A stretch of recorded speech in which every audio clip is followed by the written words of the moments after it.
ሰላም ጤና ይስጥልኝ የተወደዳችሁ የቮይስ ኦፍ ራያ ቤተሰቦች እንደምን ውላችኋል? ታህሳስ 27 2018 ዓ.ም የቮይስ ኦፍ ራያ ዜናዎች ወደ እናንተ የምናደርስበት ሰዓት ላይ እንገኛለን። በቅድሚያም አርዕስተ ዜና።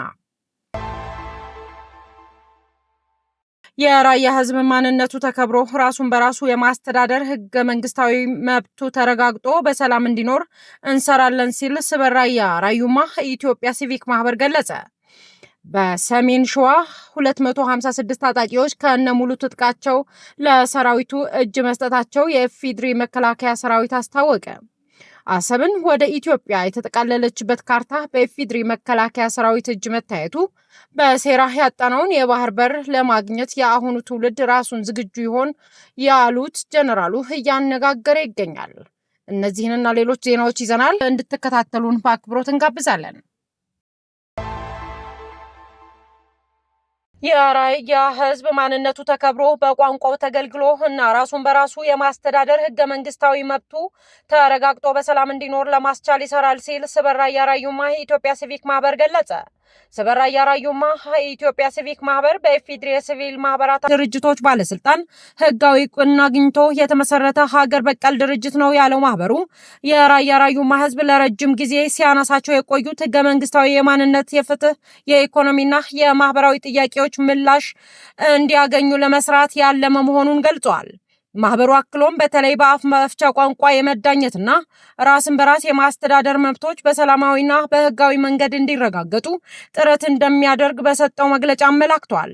ማህበሩ የህዝብ ድምጽ መሆን፣ የሰብአዊ መብቶችን እንዲከበሩና ዲሞክራሲያዊ እሴቶችን እንዲሰፍኑ በቁርጠኝነት እንደሚሰራ አክሎ ገልጿል።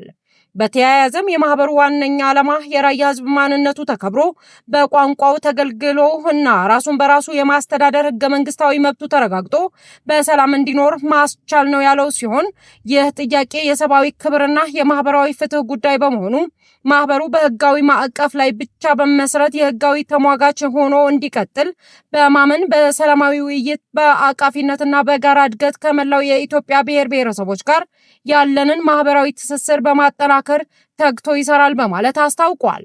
በተጨማሪም ማህበሩ ለዘመናት የቆየውን እና የሰላም ግንባታ ተምሳሌት የሆነውን የአቦ ገረብ ወይም የወንዝ ሽማግሌ ስርዓትን ጨምሮ በራያ የሚገኙ ከ10 በላይ የሀገር በቀል የእርቅና የሽምግልና እሴቶችን በማጎልበት የቆዩ የሰላም እሴቶችን ወደ ተቋማዊ አሰራር በማሳደግ ለዘላቂ ሰላም እንዲውል ይታገላል በማለት ስበር ራያ ራዩማ የኢትዮጵያ ሲቪክ ማህበር ታህሳስ 26 2017 ዓ.ም ባወጣው መግለጫም አሳውቋል።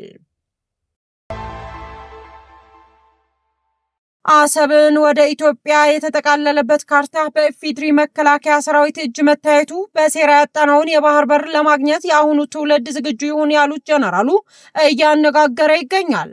በትናንትናው ዕለት የብላቴ ማሰልጠኛ ማዕከል ያሰለጠናቸውን ምልምል ወታደሮች ሲያስመርቅ የታየው አዲስ ነገር እያነጋገረ ይገኛል።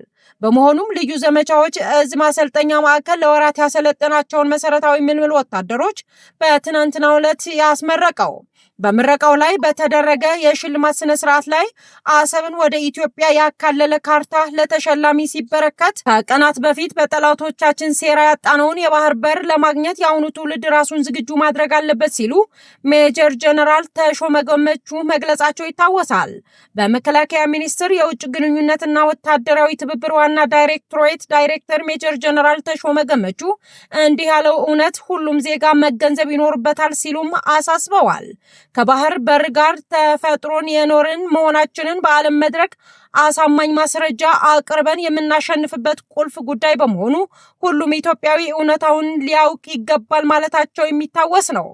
በርካቶችን አሰብ ወደ ኢትዮጵያ የተጠቃለለበት ካርታ በኢፌዴሪ መከላከያ እጅ መታየቱና ከቀናት በፊት ጀነራሉ ከተናገሩት ንግግር አንጻር ኢትዮጵያ የባህር በር የማግኘት ጉዳይ አይቀሬ እንደሆነ እንደመጣ በማሳያነት አስተያየታቸውን እየሰጡም ይገኛሉ። በአማራ ክልል በሰሜን ሸዋ ዞን በተሳሳተ መንገድ ጫካ የነበሩ 256 ታጣቂዎች ለሰራዊት እጃቸውን መስጠታቸው የኢፌዴሪ መከላከያ ሰራዊት አሳውቋል። በሰሜን ሸዋ ዞን በወረጃ አርሶ ወረዳ በተሳሳተ መንገድ ተሰማርተው ህብረተሰቡን ሲያውኩ የነበሩ ያላቸውን 256 አባላት ከነሙሉ ትጥቃቸው ለሰራዊቱ እጅ መስጠታቸው የስድስተኛ እዝ አዋሽ ኮር አዛዥ ብርጋዴር ጀነራል መስፍን በየነ ተናግረዋል።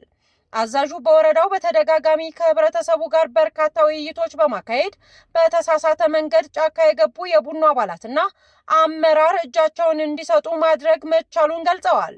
ኮሩ በተሰማራበት የግዳጅ ቀጠና የተሰጠውን ተልዕኮ በጀግንነት እየፈጸመ እንደሚገኝ የገለጹት ጀነራል መኮንን የሰላም አማራጭ ተጠቅመው ወደ ሰላም ለመምጣት ለሚፈልጉ ሁሉ ሁሉንም በር ክፍት ነው በማለት ተናግረዋል።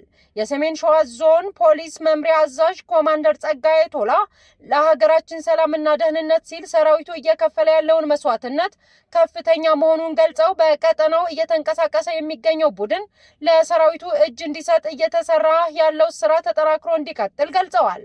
በተመሳሳይ በሰሜን ሸዋ ዞን በሄዲቡ አቦቴ ወረዳ ሲንቀሳቀሱ የነበሩ የሸኔ ቡድን አባላት የሰላም አማራጭ በመፈለግ ለሰራዊቱ እጃቸውን እየሰጡ መሆናቸው የክፍለ ጦሩ ምክትል አዛዥ ሻለቃ ጫላ ደርብ ተናግረዋል።